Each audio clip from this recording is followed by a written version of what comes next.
आज हम बात करेंगे उस गहरी समझ की जो उन लोगों से मिलती है जो जिंदगी के बिल्कुल आखिरी मोड़ पर खड़े थे और वहां से उन्होंने हमें क्या सिखाया। चलिए एक सवाल से शुरुआत करते हैं। जरा सोचिए, अगर किसी को पता चले कि ये उनकी जिंदगी का आखिरी हफ्ता है तो उन्हें सबसे बड़ा अफसोस किस बात का होगा।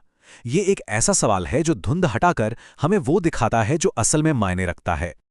तो कहानी है ब्रॉनी वेयर नाम की एक प्रशामक देखभालकर्ता की, जिन्होंने सालों तक उन लोगों के साथ वक्त गुजारा जो दुनिया से जा रहे थे। उन्होंने उनकी आखिरी बातें सुनी और यकीन मानिए वो सिर्फ बातें नहीं थी, वो पूरी जिंदगी का, सपनों का और अफसोस का निचोड़ थी।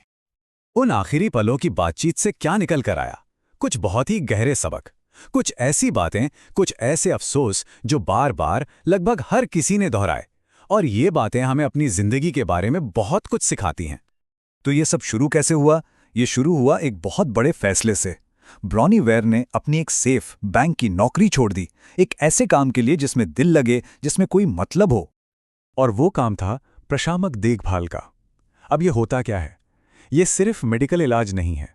इसका मकसद है किसी गंभीर बीमारी से जूझ रहे इंसान को दर्द और तनाव से राहत देना, ताकि वो और उनका परिवार जो भी वक्त बचा है उसे सुकून से जी सकें। और ऐसे ही माहौल में जिंदगी की सबसे सच्ची बातें बाहर आती हैं। तो उन आखिरी पलों में लोगों को सबसे ज्यादा बोझ किस चीज का लगा? जो सबसे पहली और सबसे आम बात निकल कर आई वो थी अनकहे शब्दों का बोझ। वो सारी बातें जो दिल में ही दबी रह गईं। बार बार एक ही अफसोस सुनने को मिला, काश अपनी भावनाओं को जाहिर करने की हिम्मत की होती।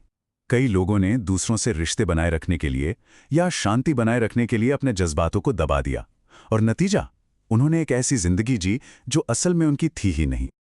इस बात को समझने के लिए जोसेफ की कहानी सुनते हैं। जोसेफ एक ऐसे इंसान थे जिन्होंने अपने परिवार के लिए दिन रात एक कर दिया ताकि उन्हें कोई कमी ना हो।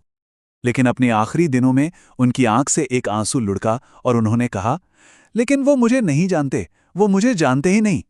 सोचकर देखिए, वो सब कुछ देने की भागदौड़ में अपने परिवार को ये बताना ही भूल गए कि वो असल में कौन थे, उनके अंदर क्या चलता था।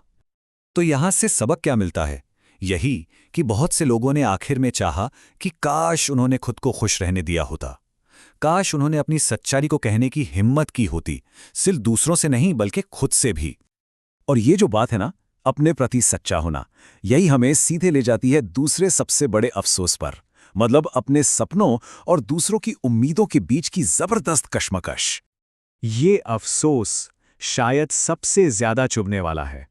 काश काश मुझ में वो जिंदगी जीने की हिम्मत होती जो मैं खुद के लिए चाहता था, ना कि वो जिंदगी जो दूसरे मुझसे चाहते थे। और जानते हैं, ये सबसे आम अफसोस था। सबसे ज्यादा लोगों ने यही कहा, क्योंकि जब जिंदगी का अंत करीब आता है तो ये साफ साफ दिखने लगता है कि कितने सारे सपने बस अधूरे ही रह गए, क्योंकि हमने हिम्मत ही नहीं की। इस सब से एक बहुत गहरी बात समझ में आती है। आप जो हैं वही बने रहने की आज़ादी ही दुनिया की सबसे बड़ी आज़ादी है। इससे फर्क नहीं पड़ता कि आप कहाँ रहते हैं। ये आज़ादी बाहर से नहीं, अंदर से आती है। और अक्सर ये सपने किसकी भेंट चढ़ जाते हैं? काम की। और यही हमें ले जाता है तीसरे बड़े अफसोस की तरफ, काम की असली कीमत जो हम अक्सर देख ही नहीं पाते। चार्ली की कहानी भी कुछ ऐसी ही है। उन्होंने अपनी पूरी जिंदगी मेहनत की, बहुत कुछ हासिल किया, लेकिन अंत में जब पीछे मुड़कर देखा तो उन्हें एहसास हुआ कि उन्होंने क्या-क्या गवा दिया है। और चार्ली ने जो बात कही वो सीधी दिल पर लगती है। बच्चों को ज्यादा खिलौनों से नहीं, बल्कि अपने माँ बाप के साथ बिताए वक्त से ज्यादा खुशी मिलती है। उन्हें एहसास हुआ कि वो काम में इतने डूब गए थे कि उन्होंने अपने बच्चों का बचपन और अपनी पत्नी का साथ दोनों ही खो दिया। तो ये एक तरह की दोहरी जिंदगी है ना? एक तरफ है दौड़, ज्यादा पैसा कमाने की, बड़ी बड़ी उपलब्धियों की, बड़े घर की, और दूसरी तरफ है कीमत जो हम चुकाते हैं, परिवार के साथ वक्त, अपनी खुद की खुशी, गहरी दोस्ती। चार्ली जैसे लोगों को जिंदगी के अंत में इसी कीमत का सबसे ज्यादा अफसोस हुआ। तो इन सारी कहानियों को सुनकर सवाल ये उठता है कि हम क्या कर सकते हैं। चलिए अब इन सबकों को अपनी आज की जिंदगी के लिए एक गाइड बनाते हैं। देखिए, इन सबकों का असली मतलब मौत के बारे में सोचना नहीं है, नहीं, ये जिंदगी को समझने के बारे में है। ये उन लोगों की तरफ से हमें एक न्योता है कि हम अपनी जिंदगी को अभी इसी पल में और ज्यादा पूरी तरह से जिएं। तो उन अफसोस की परछाइयों से ये 5 रोशन बातें निकलती हैं। अपनी भावनाओं को जाहिर करने की हिम्मत रखें। वो जिंदगी जिएं जो आपके लिए सच हो। काम में इतना न खो जाएं कि जिंदगी ही छूट जाए। अपने दोस्तों से जुड़े रहें और हाँ, खुद को खुश रहने की इजाजत दें। और याद रखिए, बिना अफसोस की जिंदगी जीने के लिए कोई बहुत बड़ा पहाड़ नहीं चढ़ना है। ये बस आज लिए गए छोटे छोटे फैसलों का नतीजा है। हर छोटा कदम, हर छोटी चॉइस मायने रखती है।